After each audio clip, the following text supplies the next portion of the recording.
Hey family, Starr Joulez. I am back. We are analyzing Alec Murtaugh, one of the easiest cases we've ever studied.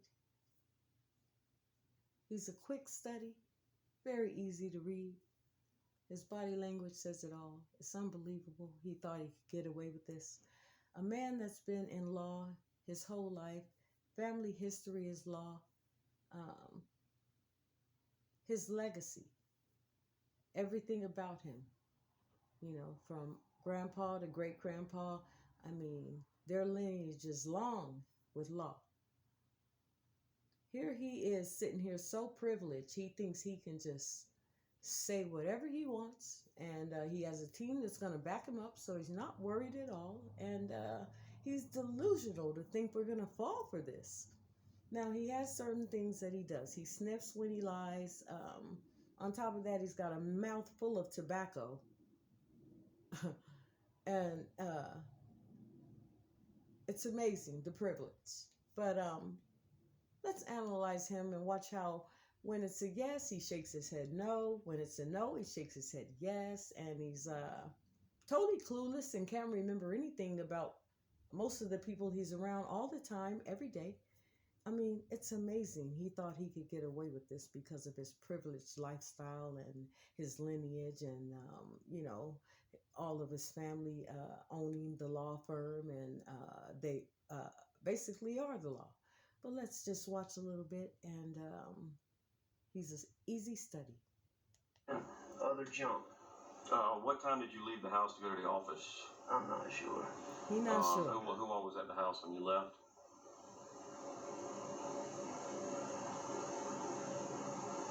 To go to my office that morning? Or when you got up, who was at the house? I'm sure my wife was. And I can't remember Blanket. Now, I would like to say this is a lawyer whose job is to remember things and study cases, but when it comes to his own lifestyle and him being interrogated by the police for killing his wife and son cold-bloodedly with the family guns, he can't remember anything. I don't get how he ever solved cases and became rich. It makes no sense. It made it out there yet or not. And who was Blanca? Blanca is our housekeeper. Okay. And she comes different. She doesn't have set hours, but she comes most days. She'll be able to tell you if I was there when she left or not. Okay. I can't remember. He can't say if he was there, but she'll be able to tell us. And so you went to the office. You did some motions. What time did you leave the office? I left a little bit earlier than normal because my son Paul was coming home. Okay. Because he had not been with us during the weekend, and he was coming home. We were going to replant some sunflowers the next day. Okay. And so he was calibrating, doing and getting everything ready. So he got home a little early. I left a little early, so he and I could knock around, and we knocked around for, just doing things we like to do out there. Okay. We're riding around looking at.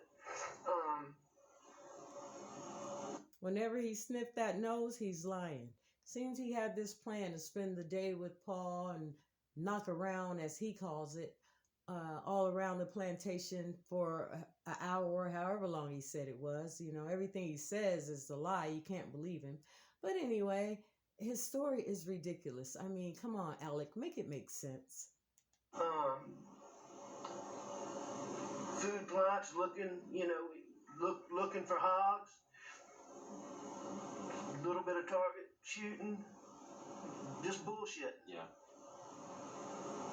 You said Paul wasn't with you over the weekend. Where does he live with you at the house on Moselle? Well, I mean, that's his home, but he has an apartment in Columbia. Okay. And he goes to Charleston a lot of weekends with his buddies. Okay. And he had been in Charleston for the weekend. Okay. And then Paul works for my brother John. This out here, you met John. Yes, sir. So Paul works for him.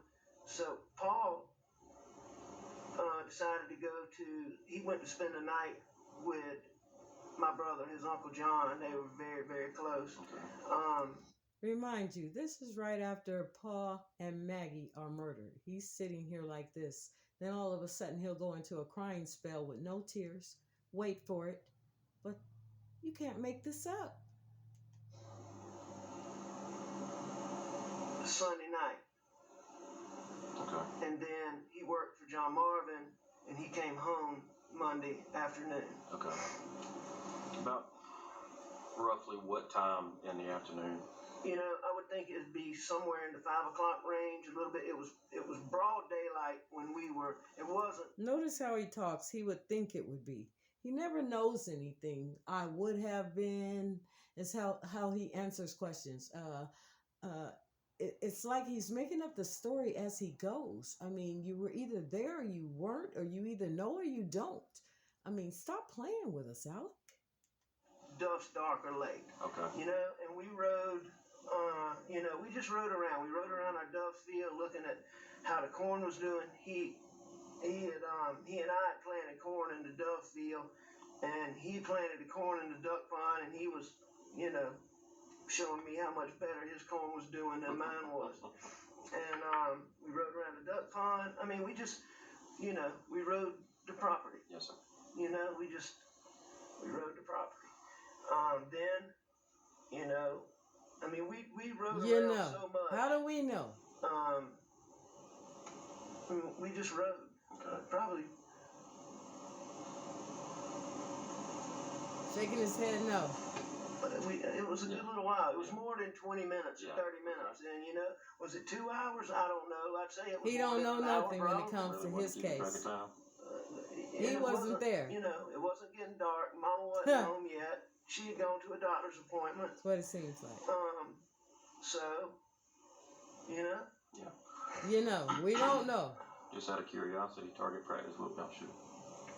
Just a little bottle. You mean what gun? Yeah. A 22 Magnum. They happen to have a 22 out hunting. No, it wasn't right. That alone sounds so fake. You guys leave your comments. Let me know what you think about Alex Murtaugh. Is he acting?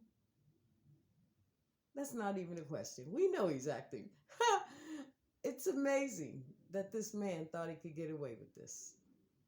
Leave your comments. I want to know what you think about his body language, and I'll be back with a part 2 on this. Starr Joulez. I'm out.